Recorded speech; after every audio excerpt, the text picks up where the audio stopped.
Welcome to the Keeping It Real podcast with me, Allie Vasquez. I am the team leader of the Vasquez team of Karis Realty Group, and we are based out of Maryland. Let's talk today about curb appeal. If you know me personally, you know that one of my least favorite things is when people try and quote real estate shows to me, try and really, talk to me about these real estate shows. First of all, I don't watch them. I do not watch them. And when I did used to watch them, the only ones that I feel are slightly realistic are the Property Brothers and Love It or List It, but even Love It or List It is a little overproduced. But yes, those are the only two shows that I think are real and that I think are actually accurately reflect what we go through every single day. Curb appeal is one of those things. Does it actually matter? And the answer is yes. I mean, it is the first thing you see. It is the first impression. So when you pull up outside of a house, you need to make sure that that thing is shining. What can we do to really up our curb appeal? I definitely recommend some kind of landscaping. Now, landscaping, that makes it sound that I'm asking you to complete this whole plan and have a crew of 10 guys out there. No, I don't think that that is necessary. But let's talk mowing the grass, right? Trimming back bushes. I know that the other day our landscapers came and it looked like my house got a Brazilian. It went from completely overgrown. I showed up and I was like, oh my gosh, she is bare. But it was awesome because you got to actually see the house and even seeing the underside of those bushes, seeing the underside of a bush was really just, kind of refreshing and lovely. And just like it's refreshing down there, we also need to see that in our homes. So yes, I definitely think that landscaping is the first thing. We need to keep trees back, take down dead ones. We need to make sure that everything is right and tight when we put this on the market. People ask me a lot about plants and flowers. If that is what you want to do, but I really think a little goes a long way. I would rather see all of the other greenery in its best form as opposed to then planting flowers or leaving it kind of raggedy and then planting flowers. I can guarantee you that nobody actually sees the flowers, and those are one of the most interchangeable things. So everybody knows that I have a slight problem with plants. Plant community don't come for me. You already have come for me personally, but I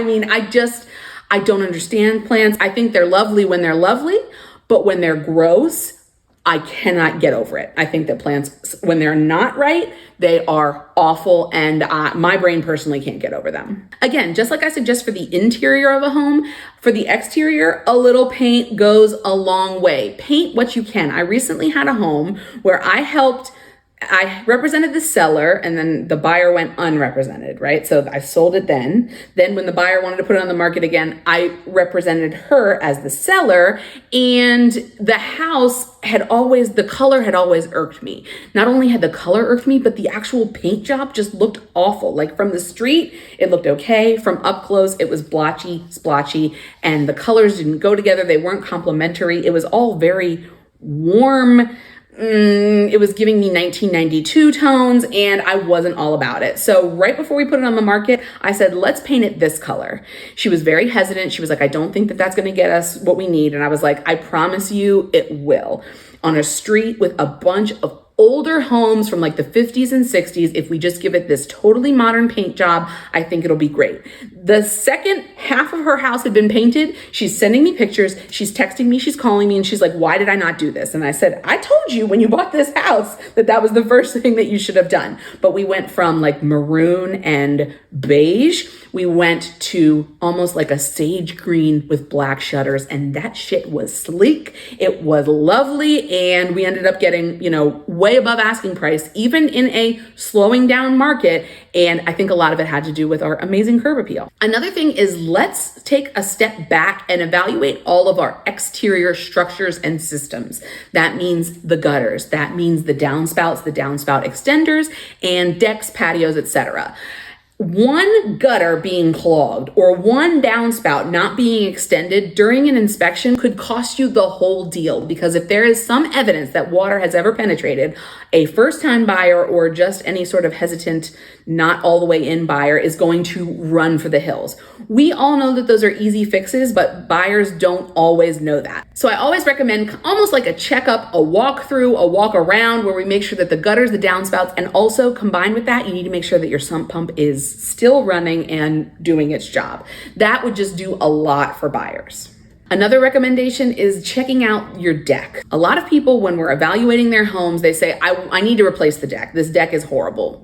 Let's not go all the way there. First of all, they make this really great thick paint that you can use to paint the deck. Let's see if that takes care of any of the imperfections in the wood. Most cosmetic issues are taken care of with that. Second step, if the wood still looks a little janky, I would recommend replacing individual boards or individual posts on the cosmetic part of the deck, not necessarily the structural supports. Although if your structural supports are not good, they'll definitely show up during an inspection. If your deck is shaky, you should not be putting it on the market. You should have someone come by and do all the things they need to do to shore it up, sister it up, make sure that it's not shaky. But I'm not a big proponent of completely replacing a deck or a patio. I just think that that's a way that certain contractors might want to just try and get your money, and you don't need to be spending your money on all of that. You need to think that a lot of times people have other plans for the exterior of your home, and if you replace the whole thing, it might be a total waste. I know it breaks people's heart when they go by and they see that someone has completely ripped out something that they just replaced. And although it's not your house and you need to kind of make that separation, I agree. It sucks when somebody completely replaces what you just replaced. I love when a house is power washed, but you have to really be careful because on an older home, if you start power washing, you might start completely washing off parts of the paint, parts of shingles. Like, you need to be very, very careful and judicious when you power wash, but obviously a power wash does wonders for the curb appeal of your home. Let's talk about fences. A lot of people get very worked up about fences. I have a client right now who is like, oh my gosh, this fence looks horrible. Her fence actually looks perfectly fine, but her neighbors just replaced theirs, and so theirs looks like shining and sparkly and new, and hers is just okay. So I would recommend replacing any sort of fence posts that are totally rotted out. If you live in an area that has like an HOA, you have to be prepared for the fact that your HOA is going to come through, and if your fence is leaning, they might ding you, and you're going to have to make that repair anyway. And then that's a little bit closer towards settlement, and people get really bent out of shape when we're getting that close, and it's like, oh, by the way, you have to replace like a whole section of fence. But that can be said for all exterior repairs. If you think you're in the clear, but you live in an HOA, you're not in the clear. Some people are going to want to put in a better fence because they have, an animal that might try and jump out. Some people might not need a fence at all. So we always have to ride that line of making sure that it is good enough, but also we're not going to be completely heartbroken if the person is like, oh yeah, and by the way, I have complete other plans for this space and this area. Allison, when we were discussing this episode, you had a lot of questions about curb appeal. So ask away right now.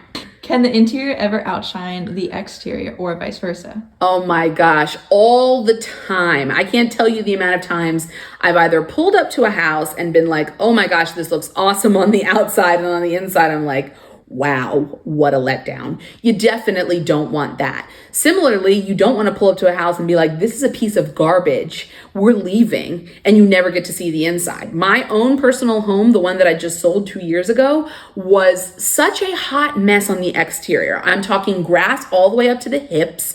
Every square inch of siding was completely rotten to the point that my 2-year-old child could pull down pieces himself with his own hands. And the roof was so squishy and disgusting that like people would be walking across it to like give us estimates, and they would just be sinking with every step. It was like they were walking in snow. It was so embarrassing, but I truly believe that the real estate gods had other plans for that home. It had to be mine. Why? Because most people got scared away when they saw how completely horrible it looked on the outside, and then the inside wasn't actually that bad. So you definitely want your interior and your exterior to be neck and neck. It doesn't really do you any good to have the interior outshine the exterior, or vice versa. At what point should I get a new driveway, roof, or windows? Okay, so windows, if they're completely non-functional, nobody wants your stank ass house. I'm sorry, but like nobody wants it. If you can't see out of them because they're all fogged up, that means that all of the seals have been completely compromised. Nobody wants that. If you can't open them because they're all painted shut, nobody wants that. Like, you need to start thinking about that while it is your own house so that you can enjoy it yourself. There is nothing worse than somebody completely replacing something and then being like, wow, I really love this. I wish I had done that. Do it when you can still enjoy it, and then, pass it along to someone else. As far as driveways go, like if we have gigantic cracks, or again, if the HOA is constantly leaving notification on your doorstep that your driveway is unacceptable, then again, wouldn't you want that for yourself? Don't you want to not have a pothole situation in your own property? So those are the things to think of. And as far as roof goes, what a lot of people don't know is that a problem with a roof can cause problems with water and different kinds of penetration in the basement. So you're not just compromising the top of your house, you're compromising the bottom. And we all know that the basement is the foundation. And if the foundation is compromised, then we have a lot of problems. There are a lot of things that can make a roof look old when it's not really old, but if your roof just looks completely beat to hell, we are no longer in the market where you can just be like, yeah, it is what it is. Go ahead and take it as it is.